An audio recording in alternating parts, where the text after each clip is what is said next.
Panorama Internacional. Panorama internacional que ha tenido una semana también bastante movidita a nivel justamente internacional, y para eso le vamos a dar la bienvenida a nuestro columnista de cuestiones internacionales, Tadeo Castiglione. Tadeo, ¿cómo estás? Bienvenido, buen día. Muy buenos días, estimado Bruno, estimada audiencia. Como siempre, un placer y una enorme alegría estar aquí en Lado B por FM América, y como bien mencionabas, Bruno, un panorama internacional siempre candente y en continuo movimiento. Una semana que yo creo que del programa anterior a este cambió muchísimo, ¿no? El panorama internacional. Así es, y cuando hablamos de las cuestiones internacionales, indudablemente está siempre el lado económico que pesa en todas las decisiones a nivel mundial, y más ahora que nunca debido a el complejo panorama internacional y cómo se está componiendo este nuevo orden mundial que está en plena transformación. Y es muy interesante lo que estabas mencionando en la editorial hace unos momentos respecto a Argentina, su posicionamiento internacional, el problema con el Fondo Monetario y también que tiene sus consecuencias internas dentro del país. Y durante esta semana hay un hecho bastante interesante, que fue que el mismo ministro de Economía y precandidato a presidente de Argentina, Sergio Tomás Massa, se tuvo una videoconferencia muy interesante con el ministro de Economía de Egipto. ¿Y por qué de Egipto? Acá hay un tema sumamente interesante, porque Egipto, al igual que Argentina, tiene grande deuda con el Fondo Monetario Internacional precisamente, y Egipto había atravesado una larga crisis económica, pero vio una puerta de salida, de escape para evadir todas estas situaciones económicas, que fue China y todo lo que tiene que ver con la nueva ruta de la seda y también con inversiones en yuanes. Lo que Argentina terminó haciendo con este pago al Fondo Monetario respecto a los intereses en yuanes también tiene que ver mucho con la nueva recomposición económica a nivel mundial, donde el dólar ya no está jugando un papel tan protagonista como lo tenía hasta hace no muchos años. Era algo loco llegar a decir que el dólar ya no iba a tener un papel sumamente relevante, lo sigue teniendo, pero ya no es tan así como se venía sosteniendo a lo largo de los tiempos. Una situación que económicamente afecta a muchos países, ¿no? Muchos países prepandemia o en el medio de la pandemia tuvieron que recurrir a préstamos. ¿Hay algún ranking de países más endeudados? Sí, así es. Bueno, Argentina, debido a las políticas que había asumido Mauricio Macri, que bueno, prácticamente el dinero prestado era para ganar la campaña de reelección y poner paño frío en la economía argentina, que se venía resistiendo en los últimos años del gobierno de Mauricio Macri. Pero después los otros países que están dentro del ranking son países que tienen severos problemas, como por ejemplo Ucrania, que está atravesando una guerra y el cual Fondo Monetario le ha prestado una suma importante de dinero también para mantener la estructura del país, y lo mismo con diferentes países que mantienen ciertas deudas, pero generalmente son relativamente pagables, pequeñas, y que no están tan condicionadas a su situación económica. Sí, el caso de Argentina, lógicamente lo conocemos. El caso de Egipto era muy similar. Es interesante lo de Egipto porque se patinaron el préstamo en la construcción de una nueva capital. Si alguien aquí me pregunta cuál es la capital más moderna del mundo, indudablemente yo le contesto que es El Cairo, en la zona administrativa que construyeron una capital desde cero, con la última tecnología del mundo. Bueno, por lo menos se ve la plata, ¿no? Acá se la fumaron y no sabemos qué pasó, ¿no? Con el dinero. Es así. Pero para entender un poquito la composición económica actual, global, es interesante hacer un repaso tal vez en la historia. ¿De dónde surge este patrón dólar y por qué tiene su peso a nivel internacional y tan relevante como lo es? Esto se arrastra al año 1912. Con un hecho que conocemos toda en la historia, que es el hundimiento del Titanic. ¿Por qué podemos decir que se arrastra a este año? Pues es interesante porque justamente en ese barco iban importantes banqueros y financistas de Estados Unidos que se terminan ahogando en el hundimiento del Titanic, y lo que da lugar a que el mercado bancario y financiero en Estados Unidos quede en muy pocas manos. como que gracias al hundimiento del Titanic, entre comillas gracias, se eliminó gran parte de la competencia bancaria y financiera dentro de Estados Unidos. Es interesante, 1912 se hunde el Titanic, 1913 se crea la Reserva Federal de Estados Unidos, la Fed, en la cual se controla la emisión de la moneda de Estados Unidos. El gobierno norteamericano quería una solución respecto a los temas económicos y le propone a los principales bancos, ya sin competencia, que le propongan una solución, y fue la creación de la Reserva Federal y el dólar. Una reserva federal que, a diferencia de lo que sucede, por ejemplo, aquí en la Argentina, no lo maneja el Estado, sino que lo manejan privados. Esto es así, ¿no? Así es, lo manejan una serie de bancos, de entidades bancarias que se remontan a esa época, estamos hablando más de 100 años atrás, y que tienen un movimiento y un peso muy fuerte, obviamente atado a la administración, pero acá hay que ver quién da órdenes y quiénes responden, porque siempre es un panorama interesante el de la Reserva Federal y la Fed en Estados Unidos. Ese es el comienzo del dólar, si queremos ponerle una fecha, 1913 con la creación de la Fed. Pero el auge y la potenciación del dólar se da en el año 1944.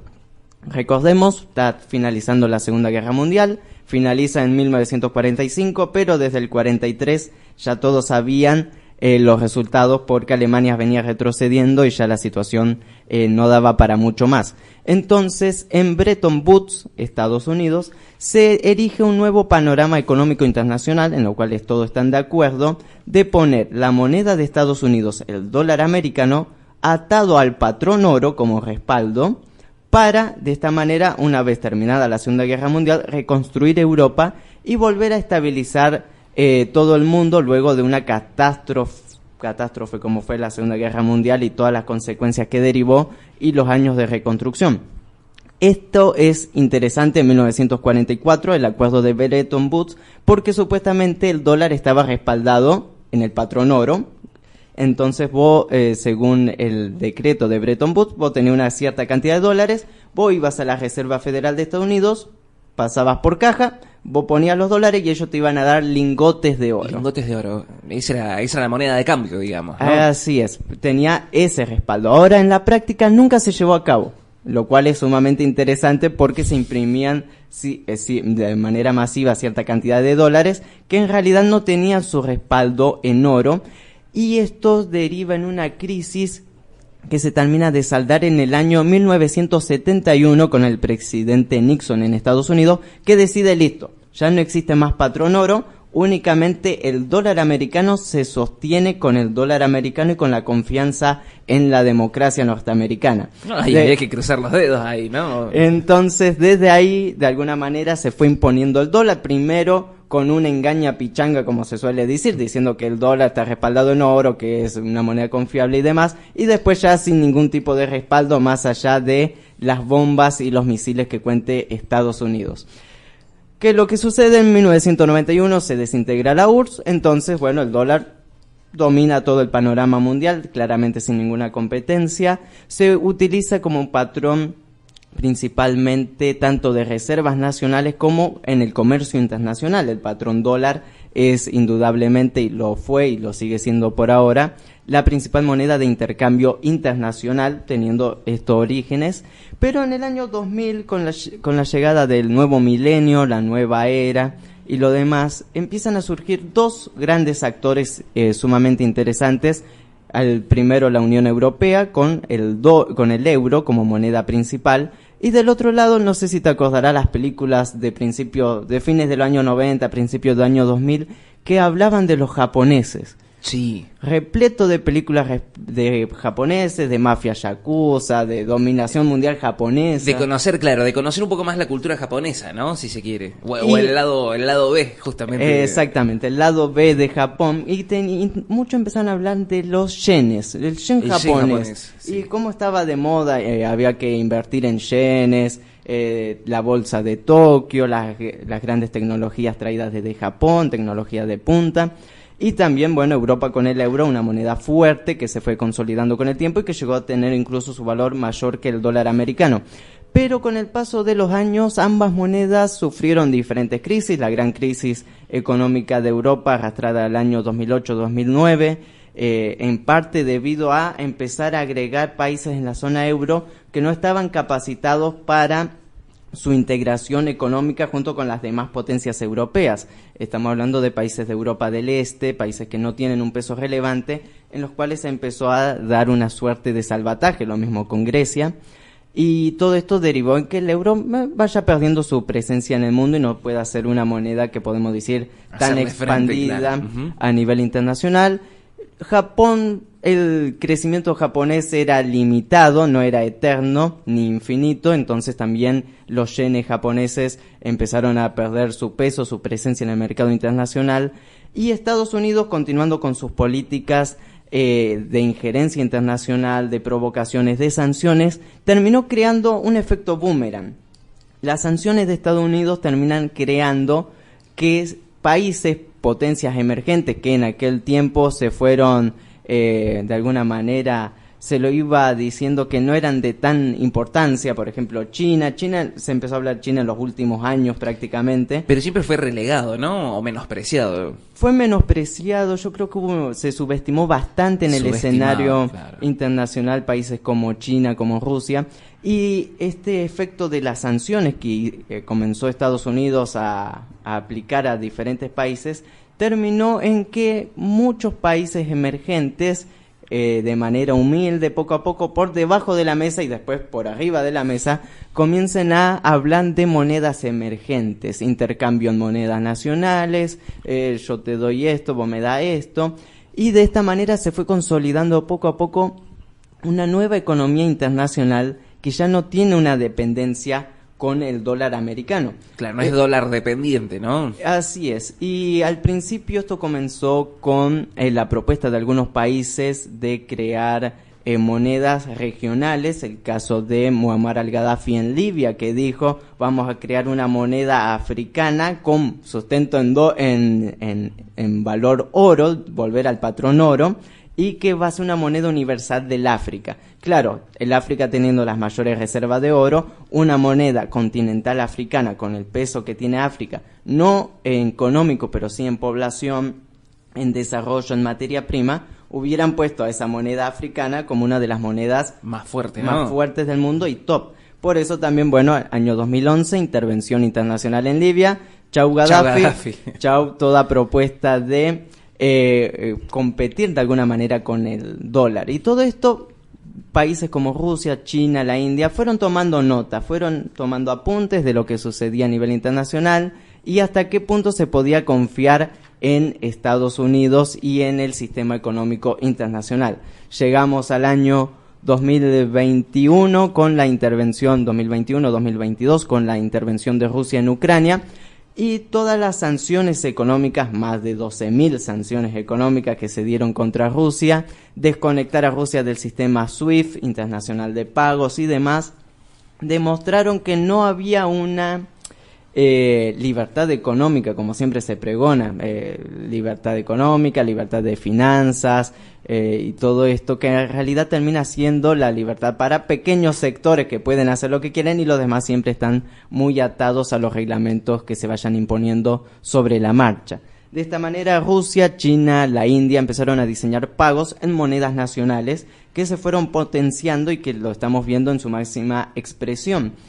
La semana pasada salió un informe también sumamente interesante, esto lo publicó el New York Times, uno de los principales diarios de Estados Unidos, en lo cual decía que China ya había superado en transacciones de su moneda nacional, en yuanes, el equivalente a los intercambios con el dólar. Esto quería decir que China internamente, con su relación en intercambios comerciales con demás países, ya había desplazado al dólar como principal moneda y estaba ahora aplicando su propio patrón del yuan, y esto también aplicado en la conversión del yuan a otras monedas como la rupia india en la India, como el dinar en Turquía, la lira turca, el dinar en los diferentes países en Europa del Este o directamente el rublo en Rusia. De esta manera era muy interesante esta transformación económica que estamos viviendo y que también lo sucedido con Sergio Tomás Massa, y el Fondo Monetario va rumbo a ese camino.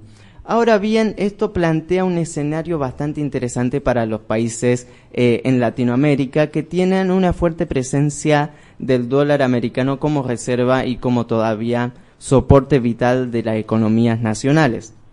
Es interesante analizar tal vez dentro de Sudamérica los diferentes países y sus monedas nacionales porque no todas ellas sufren las mismas problemas que sufrimos en Argentina. Podemos creer que, bueno, también esto va a afectar a nuestros vecinos, pero realmente la economía en los diversos países en nuestra región va por otro rumbo que el nuestro. Es algo interesante de analizar. Siempre Argentina en contramano, ¿no? A veces. Es así. Es interesante, por ejemplo, mencionar, comenzando desde el norte de Sudamérica hasta la Patagonia, por ejemplo, Colombia, con el peso colombiano. Colombia no tiene una economía muy desarrollada, prácticamente una economía cafetera, con grandes exportaciones de materia prima y después el turismo, que es lo que lo sustenta. Y el peso colombiano pasó durante la década del 90, igual que en casi todo Latinoamérica, una gran devaluación, crisis económicas, inflación y demás, lo que generó que, bueno, el peso colombiano con su cotización con respecto al dólar sea muy inferior, estamos hablando de 2.000, 3.000 pesos colombianos por dólar, pero esto actualmente se mantiene estable, no hemos visto grandes crisis económicas, por ejemplo, en Colombia, y mantiene un margen bastante estable económicamente, no tan atado al dólar americano, si bien es un país que sus reservas son el dólar, pero no vemos esa fiebre del dólar como solemos tener por aquí. Que acá nos volvemos locos por el dólar, ¿no? Es así, pero no es así en los diferentes países regionales. Un caso parecido al de Argentina podemos decir el de Venezuela, un país que sufrió una hiper mega inflación con más del 10.000% anual, pero que en los últimos años ha tenido una recuperación económica sorprendente.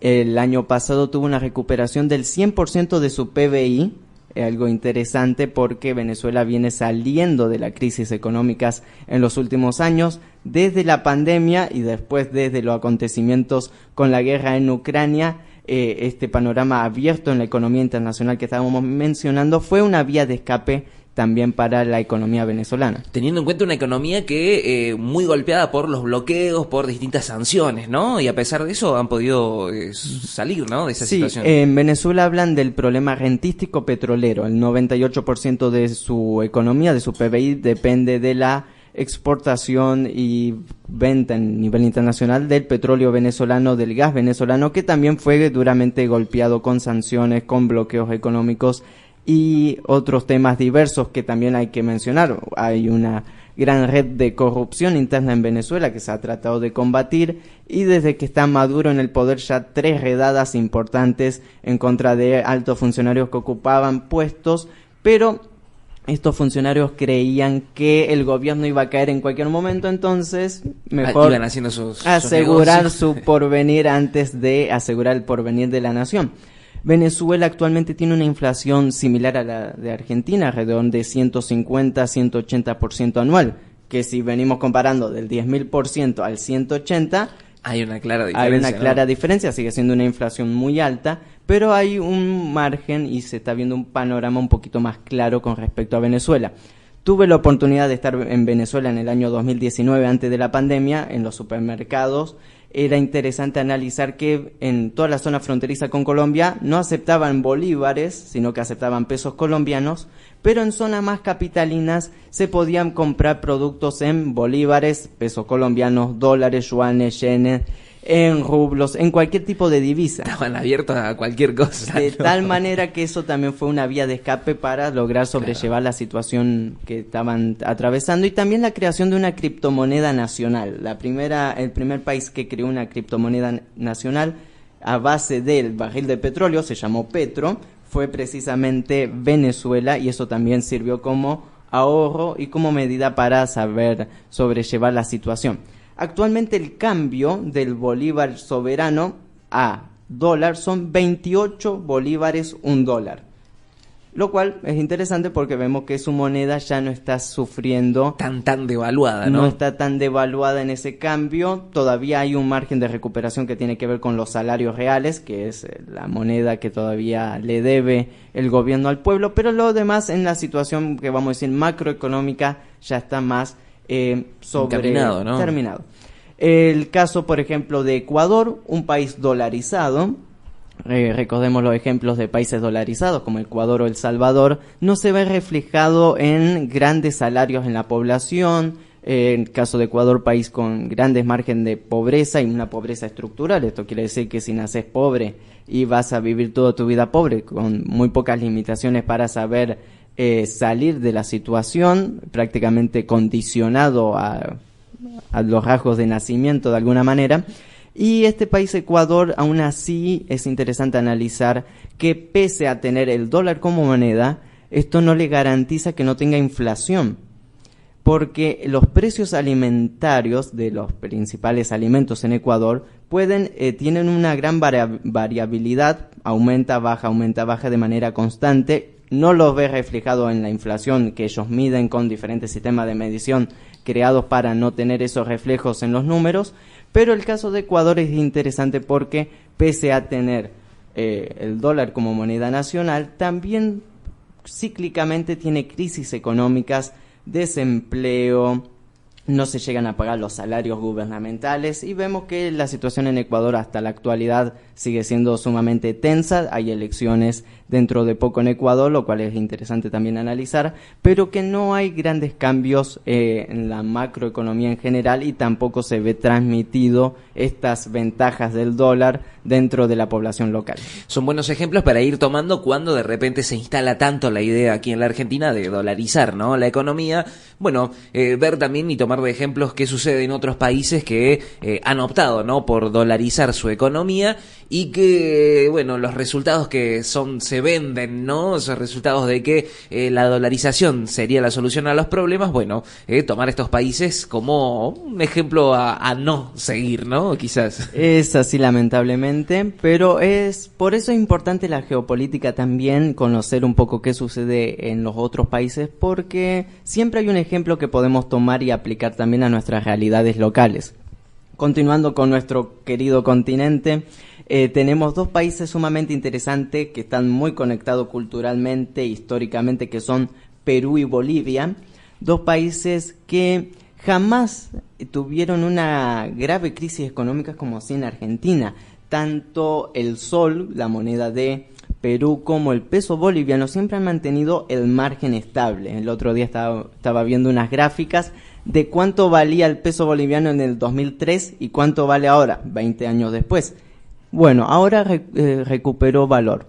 Hasta ganó 10 centavos con respecto a su diferencia del dólar. No hay grandes cambios y entonces vemos que son economías más estables, en lo macro, sí, sumamente estables en lo que tiene que ver con todo su control financiero monetario, pero que siempre hubo una desigualdad en la repartición de los bienes, en la distribución de las riquezas dentro del país, lo cual conduce a que sean países que tienen su margen de pobreza importante, más en el caso de Perú, que de manera continua fue gobernado por movimientos más bien liberales, neoliberales, que provocaban fuertes recortes en los sectores populares, y esto deriva en las diversas crisis económicas y financieras que han sufrido, pero que no tiene que ver con la parte monetaria y del valor de su moneda, que se mantiene sumamente estable.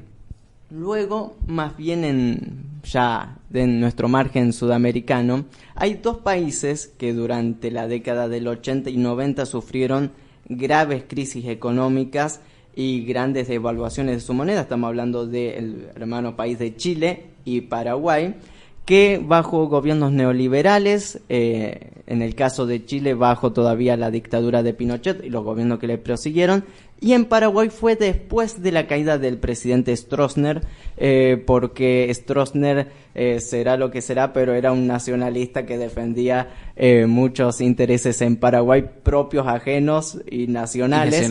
Es un personaje interesante.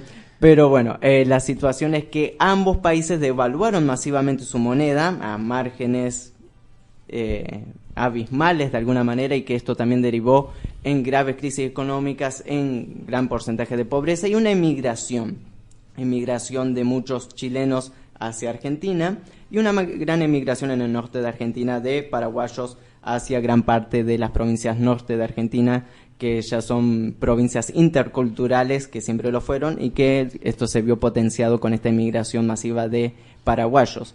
Es interesante porque tanto el peso chileno como el guaraní sufrieron esta grave crisis, sufrieron estas grandes devaluaciones, pero después se mantuvieron estables, relativamente estables, teniendo una moneda que ellos llaman competitiva, como siempre lo tratan de justificar, con cambios competitivos en el mercado internacional, pero tampoco podemos comparar las economías de Chile o de Paraguay, muy limitadas con respecto a su producción, su desarrollo industrial y demás, con el caso de Argentina, un país un poco más mucho más diverso, infinitamente más diverso, y con una complejidad económica bastante llamativa y que, bueno, conocemos y no nos vamos a meter mucho a hablar de Argentina, pero es interesante conocer los vecinos. Ahora, hay dos vecinos que no hemos mencionado, el caso de Uruguay con el peso uruguayo, cómo se ha mantenido estable su moneda, y después el hermano mayor del continente, Brasil,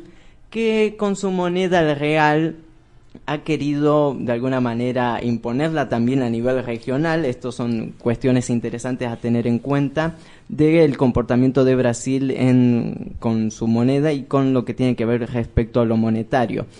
Hace poco también Massa firmó un acuerdo para comerciar con Brasil en reales, lo cual es interesante, pero que a la vez es la política que ha querido siempre implementar Brasil. Cuando existía todavía la UNASUR, el presidente Hugo Chávez de Venezuela había propuesto la creación de una moneda regional que se llamaría Sucre. Sí. Pero ahí hay una contradicción histórica porque quien detuvo el desarrollo de la moneda regional fue Brasil, con Lula como presidente, porque esto afectaba y atentaba en contra de su propia moneda, de su propia moneda y el mantenimiento económico de Brasil como hermano mayor, y que todos los demás países alrededor de él tengan una cierta dependencia hacia la economía brasilera. Entonces, ahora que se está hablando dentro del Mercosur de una moneda común, es interesante porque ahora la propuesta no viene de un país ajeno, por otro lado, sino que viene precisamente de Brasil, y muy probablemente la propuesta es que esté atado de alguna u otra manera al real como moneda, y de esta manera también sacar su buena tajada y su buena porción a favor de la economía de Brasil. Todos estos panoramas internacionales son sumamente interesantes porque todo lo que tiene que ver con el escenario mundial está íntimamente ligado con la economía a nivel internacional. Hemos visto que se han desatado guerras por estos temas, el caso de Gaddafi, incluso antes Saddam Hussein también había hecho propuestas similares. Un caso paradigmático, lo voy a mencionar así por arriba, la moneda de Irak durante los años 90, antes de la Primera Guerra del Golfo, era la moneda con mayor valor en el mundo. Algo sumamente interesante de los progresos que había llevado a cabo el presidente Saddam Hussein en Irak, en el boom en su momento de la economía petrolera y del petrodólar, y esto también fue diseñado por Saddam para tal vez despegarse del dólar, pero en un momento en el cual no tenía aliados que los respalden, un poco adelantado en los tiempos, pero jugando muy malas jugadas lamentablemente en el escenario internacional. Pero todos estos son escenarios que tenemos que prestar atención: el desarrollo de las economías, el desarrollo monetario, los intercambios comerciales en diversos países con sus monedas nacionales. El panorama de Argentina es un panorama abierto totalmente, como en todo el panorama internacional, donde los escenarios son cambiantes de manera continua, pero creo que ahora más que nunca hay una posibilidad de cambios estructurales que se pueden llevar a cabo sin grandes costos y que pueden ser beneficiosos para el desarrollo de las economías nacionales que se ha visto a lo largo y a lo ancho del mundo. Muy bien, este es el repaso, y justamente hay que prestarle atención a lo que sucede en el mundo, porque eso también nos va a estar afectando a nuestra economía y sobre todo al desarrollo de lo que sucede también en la región. Tadeo, muchísimas gracias por traernos absolutamente toda esta información, y nos encontramos el próximo sábado. Hasta la semana próxima, y como siempre una enorme alegría y un placer, y bueno, a cuidarse un poco del frío y a mantenernos atentos a los acontecimientos internacionales. Tadeo Castiglione con la columna de política internacional, y nosotros te lo contamos en la mañana del lado B. Quédate ahí que enseguida estamos en comunicación telefónica con el concejal Matías Ramos.